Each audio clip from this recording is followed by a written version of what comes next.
This is a Whirlpool side-by-side refrigerator, built 10 of 99.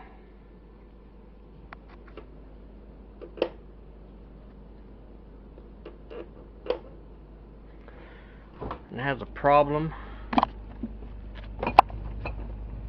with not kicking on or staying on too long. And you hit this panel and it'll take off because the contacts is wore out, and this temperature that inside of here, this just works a lever back in that hollow part to direct cold air to the freezer or the refrigerator.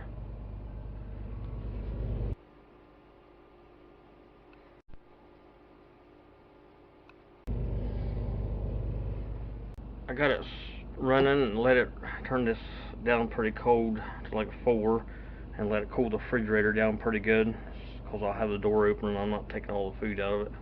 Be sure to unplug your refrigerator just to be safe anyway. And first thing I want to do is pull these knobs off.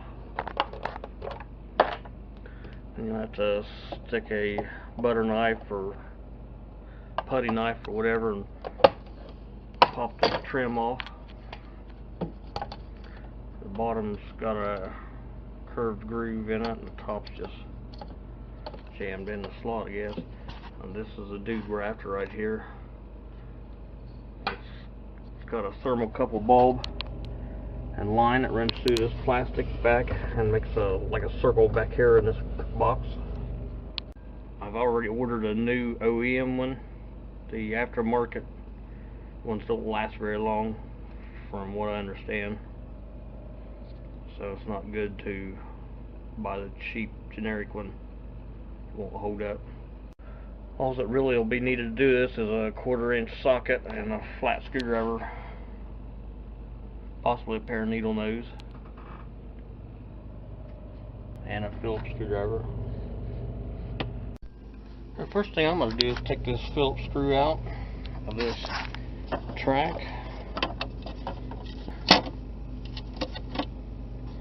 Take another Phillips screw out.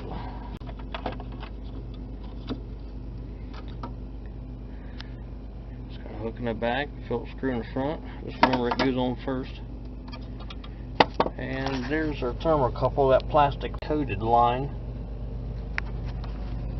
And it makes a little circle around the vent back there. I'll set me a light up in there so I can see what's going on while the electric's off to the refrigerator. You gotta turn it off to handle the contact switch. I'm gonna go ahead and undo this thermocouple carefully, not break these fingers off. The new one doesn't come bent like this, so you gotta keep, you want to keep a perspective of it to kind of bend the new one before you stick it in there, in the ballpark anyway.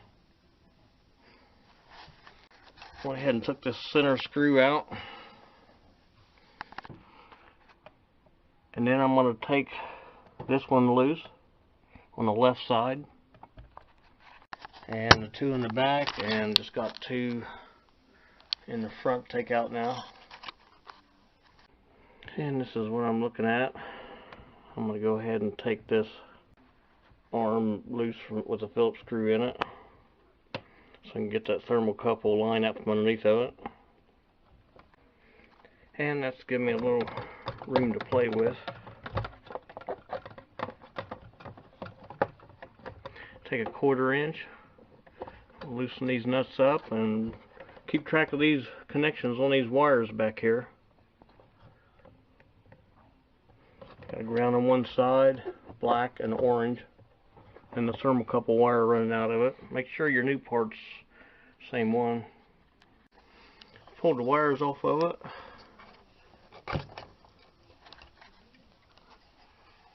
And we got a little sticky guide over here.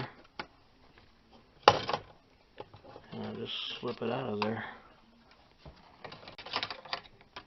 Be sure there's a little metal spring-loaded washer underneath that arm. Don't lose it. What's that? Bolt. Be sure when you get a new one,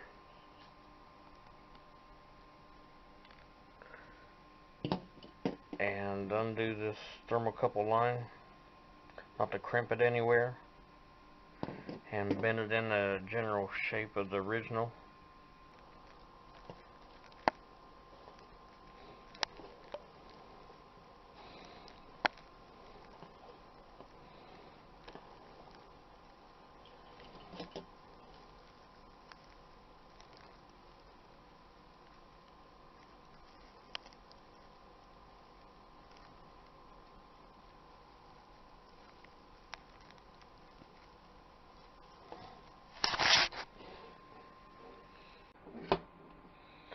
Make sure the plastic tube extends over the end of the bulb on the end of this line.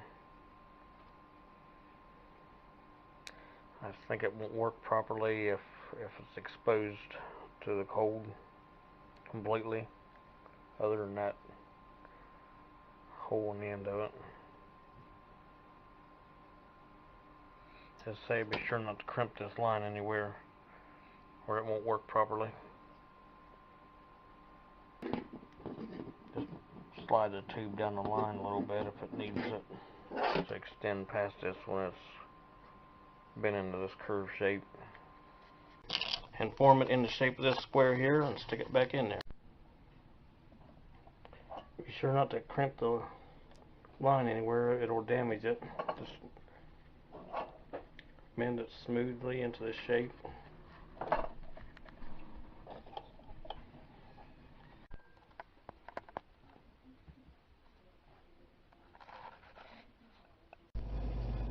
Be sure you put that fork in the corkscrew part.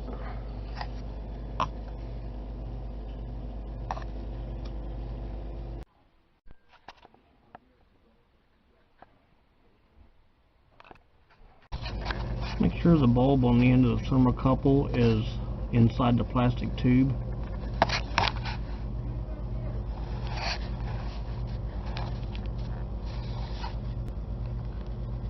Or it may cause a problem.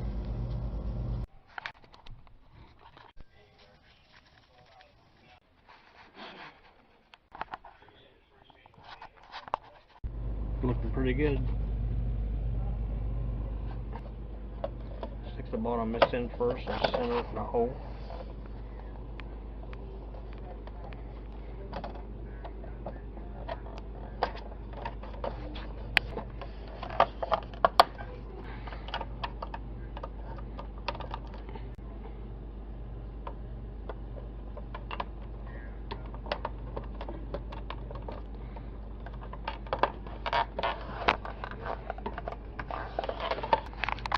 Good to go.